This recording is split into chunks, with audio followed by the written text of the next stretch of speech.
Okay, hi everyone. Now we are at question 2. So for question 2, what you will notice for solution Y, right, is that solution Y is actually a green solution. Okay, and green solution should remind you that it is for a certain type of ion, right? So that for now what we know what is absent, right, will be all the ones that are colorless. So for example, your Pb2 plus, your zinc 2 plus, your NH4 plus, and also your um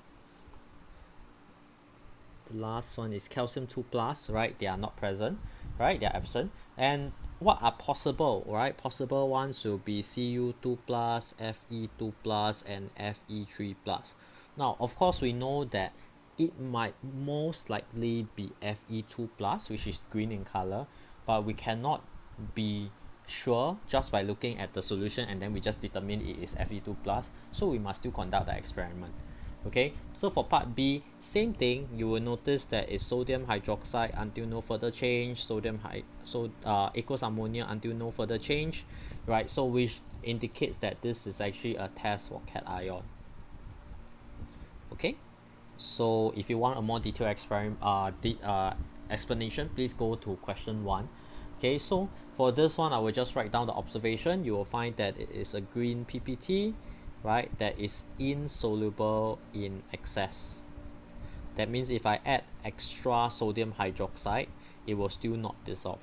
And then for aqueous ammonia, it's the same green PPT and is insoluble in excess. That means if I add until half a test tube full, it will still not dissolve. Alright, so for this, very straightforward because it's green, I confirm is Fe2 plus ions.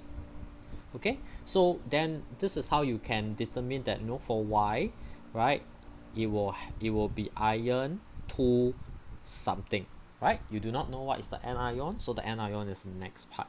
Now in next part, they actually ask you to test for 2 things, right? So one, you can see that is adding barium nitrate, the other one is silver nitrate. So for the test of barium nitrate, hopefully you can remember, right, this is actually a test for sulfate. Okay, and then while the other one, silver, is the test for chloride. So you got to see which one has a positive test, because if it's a positive test, you will get a white PPT.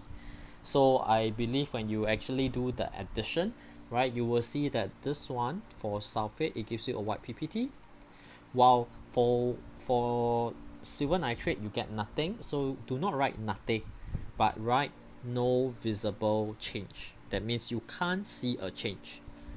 Okay, then for that, because you know that white PPT for barium nitrate, then you can confirm that, oh, for this one I know that it's sulfate or SO42 minus ions, while the other one, silver nitrate, you know that chloride is not present. So then we can confirm that this solution is actually iron 2 sulfate. Okay, right, so this is the end for question 2. Very straightforward, right? Please go ahead and watch the question 3 and question 4. Thank you.